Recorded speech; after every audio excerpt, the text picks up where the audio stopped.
একজন বাংলাদেশি হয়ে কিভাবে ভারতীয় কোনো ছেলে বা মেয়েকে বিয়ে করতে পারবেন এবং চাইলে নাগরিকত্ব নিতে পারবেন সেই বিষয়ে আজকের ভিডিওতে আলোচনা করা হয়েছে। ভিডিও ভালো লাগলে একটি লাইক দিয়ে চ্যানেলটি সাবস্ক্রাইব করে পাশে থাকবেন। ভারতীয় কোনো মেয়ে বা ছেলেকে বিয়ে করার জন্য আপনাকে প্রথমে ভারতের ভিসা নিতে হবে। তার জন্য নিশ্চয়ই একটি বৈধ পাসপোর্ট থাকতে হবে। এরপর ভারতীয় দূতাবাসে গিয়ে ভিসার জন্য আবেদন করতে হবে।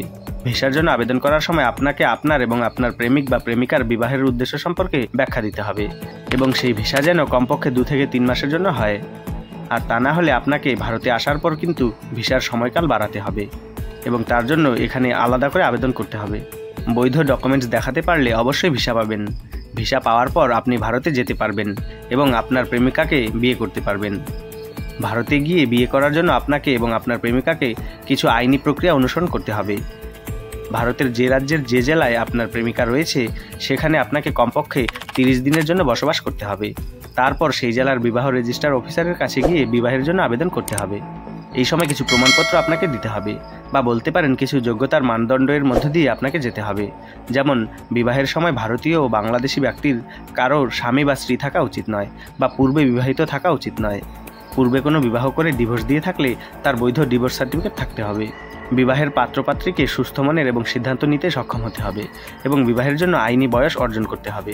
পাত্রকে কমপক্ষে 21 বছর এবং পাত্রীর কমপক্ষে 18 বছর বয়স বা তার বেশি হলেও ভালো হয়। যদি এই ধরনের নির্ধারিত মানদণ্ডগুলো পূরণ না করতে পারেন তবে বিবাহটি বাতিল বলে বিবেচিত হবে। আর সবকিছু ঠিকঠাক থাকলে বিবাহ রেজিস্ট্রার অফিসার কমপক্ষে 30 দিন সময়ের পর একটি বিজ্ঞপ্তি প্রকাশ করবে। বিজ্ঞপ্তি প্রকাশের তারিখ থেকে 30 দিনের মধ্যে যদি কোনো পক্ষ থেকে কোনো আপত্তি উত্থাপন করে তাহলে আপত্তি প্রত্যাহার বা সমাধান না হওয়া পর্যন্ত ছেলে বা মেয়ে কোনো পক্ষই বিবাহর অনুষ্ঠানকে এগিয়ে নিয়ে যেতে পারবে না। আর যদি কোনো আপত্তি তৈরি না হয় তাহলে বিবাহ বিজ্ঞপ্তি প্রকাশের তারিখ থেকে 30 দিন পরে রেজিস্ট্রার অফিসারের বিবেচনার ভিত্তিতে বিবাহ সম্পন্ন করা হবে। যদি রেজিস্ট্রার অফিসার বিবাহ রেজিস্টার করতে না চায় তাহলে ছেলে বা মেয়ে পক্ষ বিবাহ অস্বীকৃতির তারিখ থেকে 30 দিনের মধ্যে সেই অফিসারের বিরুদ্ধে কেন্দ্রীয় সরকারের কাছে কমপ্লেন দিয়ে বিয়ের জন্য আপিল করতে পারবেন। তবে এমন অসুবিধা না হলে বিবাহ রেজিস্ট্রার অফিসারের নোটিশ দেওয়ার পর সেই তারিখ থেকে 6 মাসের মধ্যে সরকারিভাবে বিবাহ সম্পন্ন করতে হবে। অন্যথায় বিবাহ নিবন্ধনের জন্য বিবাহ রেজিস্ট্রার অফিসারের কাছে নতুন করে আবেদনপত্র জমা দিতে হবে যদি 6 মাসের মধ্যে আপনি বিবাহ সম্পন্ন না করেন। বিবাহ নিবন্ধনের সময় পক্ষগুলিকে একটি ঘোষণাপত্র দাখিল করতে হবে যেখানে বিবাহ রেজিস্ট্রার অফিসারের উপস্থিতিতে 3 জন সাক্ষীর স্বাক্ষর নিতে হবে এবং সেই ঘোষণাপত্রটি বিবাহ রেজিস্ট্রার অফিসারের দ্বারাও কিন্তু প্রতিস্বাক্ষরিত হতে হবে, অর্থাৎ তার দ্বারা পাস হতে হবে।